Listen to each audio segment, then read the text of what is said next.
வணக்கம் மக்களே, நம்ம இன்றைக்கி என்ன பார்க்க போகிறோம்னு பார்த்தீங்கன்னா நண்டு மசாலா தான் பார்க்க போகிறோம். வாங்க அது எப்படி செய்யுதுன்னு பார்க்கலாம். இப்போ பாருங்கள், நான் 2 டேபிள் ஸ்பூன் கடலை எண்ணெய் ஊற்றிருக்கேன். செக்கு எண்ணெய் தான். இப்போ இதில் பாருங்கள், வாழைக்காயை அந்த மாதிரி 2 வாழைக்காயை 1/2 கிலோ நண்டுக்கு நான் பொடிசாக கட் பண்ணி வச்சுருக்கேன். போட்டு நம்ம பொரிச்சிக்கலாம்.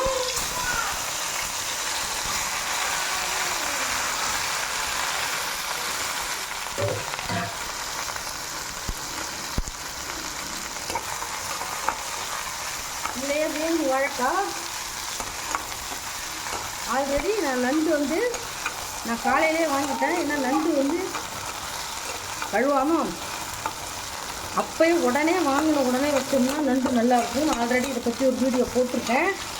நம்ம கொஞ்சம் லேட்டாக வைக்கணும் அப்படிங்கிறதுனால நம்ம நண்டை நல்லா க்ளீன் பண்ணிவிட்டு வெந்நீரில் கொஞ்சமாக வெந்நீர் வச்சு மஞ்சள் போட்டு கொதிக்க வச்சு அதில் நண்டை போட்டு மூடி இறக்கி வச்சுட்டோம்னா எப்போ வேணாலும் நம்ம கிரேவியாக செஞ்சுக்கலாம், மசாலா பண்ணிக்கலாம், குழம்பு வச்சுக்கலாம், கெட்டு போகாது. அந்த மாதிரி நான் காலையிலேயே 7 மணிக்கெலாம் வாங்கிட்டேன். நான் கொஞ்சம் லேட்டாக தான் சமைக்கிறேன் இன்றைக்கி. அதனால நான் வெந்நீரில் போட்டு நண்டு வச்சுருக்கேன். அதனால் உங்களுக்கு காமிச்சேன். அதனால் நம்ம தண்ணி ஊற்றி வேக வைக்க போகிறது கிடையாது. அதுக்காக தான் இப்போ குழம்புனா நம்ம வாழைக்காயெலாம் வதக்கிட்டு போட்டு நம்ம குழம்பு வைக்கிறதுனால அதிலே வெந்துடும். இப்போது அதுக்காக தான் நான் வாழைக்காயை எண்ணெயில் பொரித்து போடுறேன். இந்த மாதிரி பொரித்து போடும்போது பார்த்திங்கன்னா அந்த மசாலா இப்படி தான் செய்யணும். ரொம்ப டேஸ்ட்டாக மணல் மாதிரி இருக்கும். பொரித்து போட்டோம்னா அது ஒரு டேஸ்ட்டாக இருக்கும். இது உருளைக்கிழங்காக இருக்கட்டும், வாழைக்காய் இருக்கட்டும், எதுவுமே. அதனால தான் நான் இப்போ 2 டேபிள் ஸ்பூன் கடலை எண்ணெய் ஊற்றி அதுலேயே போட்டு பொரிக்கிறேன். பார்த்திங்கன்னா போட்டோன்னா எல்லா எண்ணெய் இழுத்துக்கும்.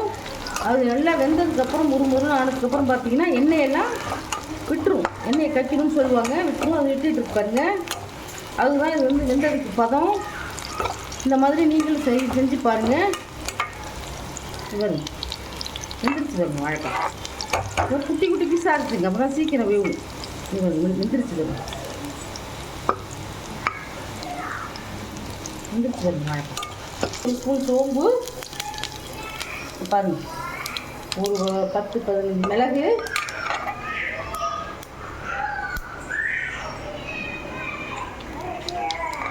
பாருங்கள். வெங்காயம் நல்லா சன்னமாக நறுக்கி வச்சுருக்கேன். அதில் 2 கை போட்டுக்கலாம். 2 கைனா 2 பெரிய சைஸ் பெரிய வெங்காயம் போட்டுருக்கேன். நல்லா வதக்கிக்கலாம்.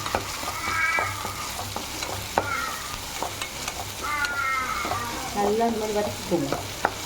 நல்லா கொஞ்சம் கோல்டன் கலராக வரணும். பாருங்கள், நான் 1/2 கிலோ நண்டை நல்லா க்ளீன் பண்ணி ஆல்ரெடி நண்டை எப்படி க்ளீன் பண்ணுறதுங்கிறத நான் ஒரு வீடியோவாக போட்டிருக்கேன். அதை பார்த்துக்கோங்க. இங்கே பாருங்கள், எப்படி இப்போ நண்டை நல்லா க்ளீன் பண்ணி வச்சோன்னா நல்லா எப்படி இருக்கு பாருங்கள், நெத்து மாதிரி நண்டு. இது அப்படியே கழுவாமல் வச்சிங்கன்னா ஓட்டையாக போயிடும். உள்ள சதையே இருக்காது. அப்படியே கொடன்னு தண்ணியாக ஊற்றிடும். பாருங்கள், நம்ம நண்டு மசாலாங்கிறதுனால தண்ணி பாருங்கள், நான் ஒரு 1/2 டம்ளர் தண்ணியில் தான் போட்டு மூடி வச்சு அப்படியே வெந்துடும். பாருங்கள், மஞ்சள் தூள் போட்டு உப்பு போடலை எடுத்து வச்சுருக்கிறேன்.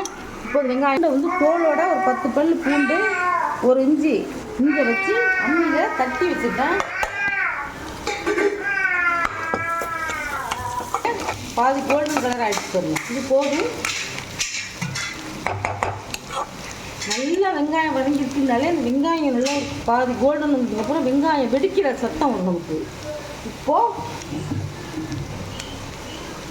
நான் தக்காளி நிறையா அரைச்சி வச்சுருக்கேன். இது 2 தக்காளியோட பேஸ்ட் இது போடும். இப்போது இதுக்கு தேவையான மசாலாவுக்கு தேவையான உப்பு போட்டுக்கலாம். உப்பு பார்த்து போட்டுக்கோங்க. ஏன்னா கல் உப்புங்கிறதுனால பயங்கரமாக கரிச்சி இருக்கலாம். கடையில் வாங்குற உப்போட கரிக்காது. நம்ம வாசலில் கொண்டாந்து கொடுக்குறாங்களே டைரெக்டாக கெமிக்கல் போடாத உப்பு இது, அதெல்லாம் கரிக்கும். அதெல்லாம் பார்த்து போட்டுக்கோங்க. அப்புறமா நம்ம போட்டுக்கலாம். கரிச்சு போயிட்டுனா சாப்பிடவே பிடிக்காது.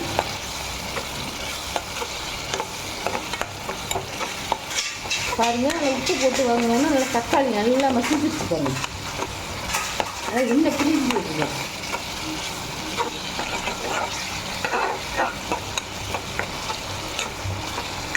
நல்லா வந்துடுச்சு. இப்போது அதெல்லாம் தேவையில்லை. ஏன்னா நாங்கள் ஏற்கனவே சொல்லியிருக்கேன், எங்கள் வீட்டில் எங்கள் பேர பிள்ளைங்களாம் எல்லாம் குட்டீஸ் பசங்க, அவங்களாம் சாப்பிட மாட்டாங்க காரம். அதனால் பச்சை மிளகாய் இறக்கும்போது சும்மா வாசனைக்கு போட்டுக்கலாம். இப்போ பாருங்கள், இதுக்கு அந்த நண்டு மசாலாவுக்கு தேவையான பாருங்க 1/4 டீஸ்பூன் சில்லி பவுடர், 1/4 டீஸ்பூன் போதும். ஆனால் பசங்களுக்காக தான் நம்ம செய்கிறது, அதுங்களுக்காக நம்மளும் வந்து கொஞ்சம் காரம் கம்மியாக சாப்பிட்டுக்க வேண்டியதுதான். 1 டீஸ்பூன் கரம் மசாலா. காரம் இல்லாமல் செஞ்சால் தான் பசங்க நல்லா ருசித்து சாப்பிடுவாங்க, இல்லைன்னா வாயிலே வைக்க மாட்டாங்க. 1 ஸ்பூன் தனியா பவுடர், 1/2 ஸ்பூன் கூட போட்டோம். இப்போ இதெல்லாம் நம்ம போட்டு நல்லா சிம்லேயே போட்டு வதக்கிக்குவோம். ஹை ஃப்ளேம் வச்சோம்னாக்கா மசாலாலாம் கருகிடும், நல்லா இருக்காது. பாருங்கள், இந்த கரண்டியால் 50 கிராம் தயிர் போட்டுக்கலாம்.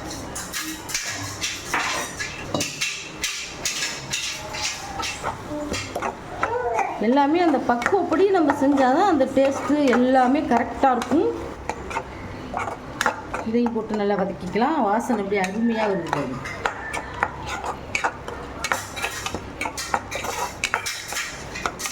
இப்போ பாருங்கள், நண்டு மசாலாவுக்கு தேவையானது எல்லாம் போட்டாச்சு. இப்போ அடுத்தது நம்ம பொரிச்சு வச்சுருக்கிற வாழைக்காய் போட்டோம்.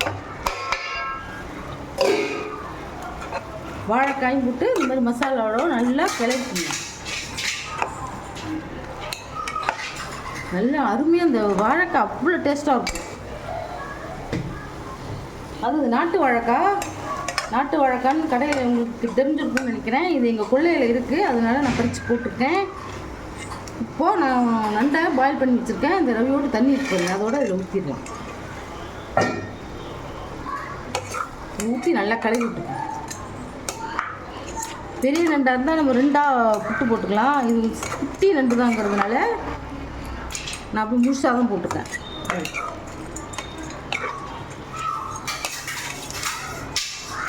அது ரொம்ப பெரிய நண்டு எல்லாம் வந்து வயிறு வலிக்கும், அதனால டேஸ்ட்டாக அதுவும் நல்லா தான் இருக்கும். ஆனால் இது வந்து என்ன பண்ணிங்கன்னா ஒன்றும் பண்ணாது, குட்டிஸுங்கெல்லாம் சாப்பிட்டா கூட வயிறெல்லாம் வலிக்காது, சூப்பராக இருக்கும்.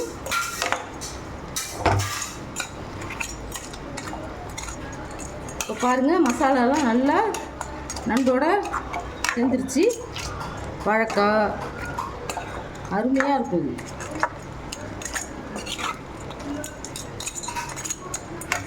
இந்த மாதிரி செஞ்சு பாருங்கள்.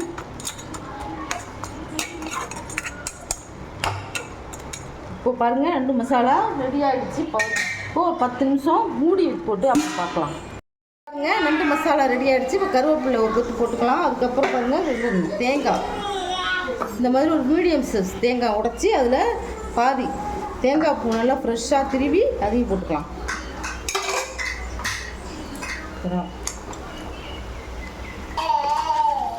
பாருங்கள், இப்போ தேங்காயும் போட்டுட்டோம். நல்லா குட்டீஸ் எல்லாம் விரும்பி சாப்பிடுவாங்க. அந்த சாந்தே அவ்வளோ சூப்பராக இருக்கும். அந்த சாதத்துலேயும் பசங்களுக்கு போட்டு ஊற்றி விட்டுலாம். இந்த நண்டு மசாலா வந்து எங்கள் பேர பிள்ளைகளுக்காக தான் நான் செய்கிறேன். எங்கள் பேர பசங்களாம் நல்லா சாப்பிடுவாங்க, கவுச்சி நான்வெஜ் தான் சாப்பிடுவாங்க. அவங்களுக்காகவே காரமே இல்லாமல் இது மாதிரி நான் செய்கிறேன். இப்போ நீங்களும் இது மாதிரி செஞ்சு கொடுங்க.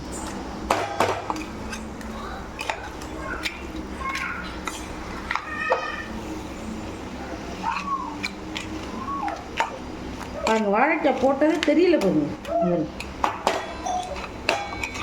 இங்கே பாருங்கள், நண்டு மசாலா ரெடி ஆகிடுச்சு. எப்படி ஒன்று தனித்தனியாக உழுது பாருங்கள். அந்த வாழைக்காய் அவ்வளோ டேஸ்ட்டாக இருக்கும், அப்படியே மணல் மாதிரி இருக்கும். சாப்பிட அந்த நண்டோட எசன்ஸ்லாம் அதில் ஏறி நல்லாயிருக்கும். இங்கே பாருங்கள், இப்போது நண்டு மசாலா ரெடி ஆகிடுச்சு. நான் அடுப்பு ஆஃப் பண்ணிடுறேன்.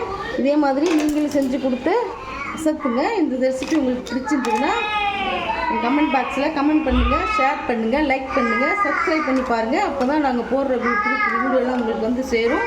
தேங்க்யூ, பாய்.